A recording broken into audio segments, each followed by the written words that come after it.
Pauline Hanson is refusing to back away from her call to place autistic students in separate classrooms. The One Nation leader has been widely slammed, with critics, including horrified parents, describing her suggestion as hurtful and outrageous. Here's Lane Calcutt. Yep, sure. Emma Hazar is a Labor MP and mother of Mitch, her autistic 10-year-old son. I'm angry and I'm upset. Not just for Mitch, but for all with autism. You matter. That you can be included and you ought to be included. And that even on the days that are hard, when you're frustrated and your disability makes you angry, you are still better than she is on her best day. Joining a chorus of condemnation of Pauline Hanson for suggesting autistic and disabled students be given special classrooms. It just showed her archaic and out-of-date views. Comments like that take us back to 1950s views on disability. Some of the most hateful, outrageous and disgraceful comments. They're quite wrong.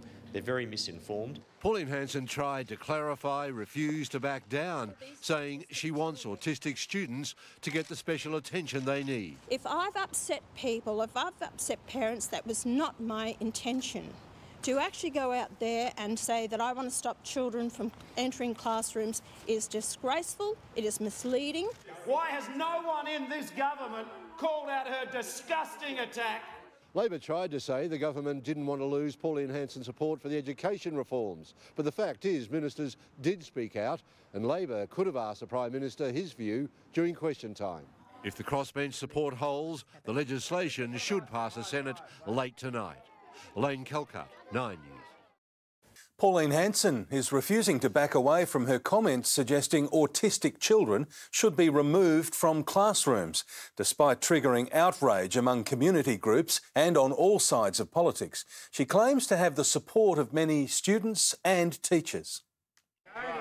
As Parliament debated education funding, schools were in. What do we say to the Prime Minister? Good morning. In the Senate, a lesson in disruption. Teachers whose time is taken up with children in the classroom, whether they have a disability or whether they are autistic, these children should actually go into a special classroom, looked after and given that special attention. The idea of segregating students. Those comments are completely archaic. Hateful, outrageous and disgraceful. She owes an apology to every single autistic child in this country. For Western Sydney Labor MP Emma Hazar, that also means her 10-year-old son, Mitch. I was told that he'd never speak or that he could be included in a mainstream class. But he is, and he does very, very well. On social media, parents proudly shared their autistic children and outrage.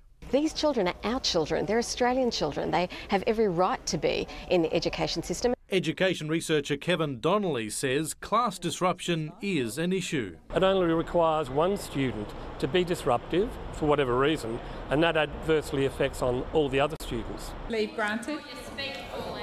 In the Senate today, more disruption, but no apology. I see this has been political point scoring by the Labor Party and by the Greens.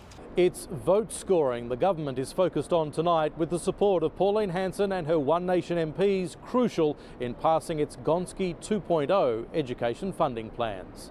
Paul Kadak, 7 News.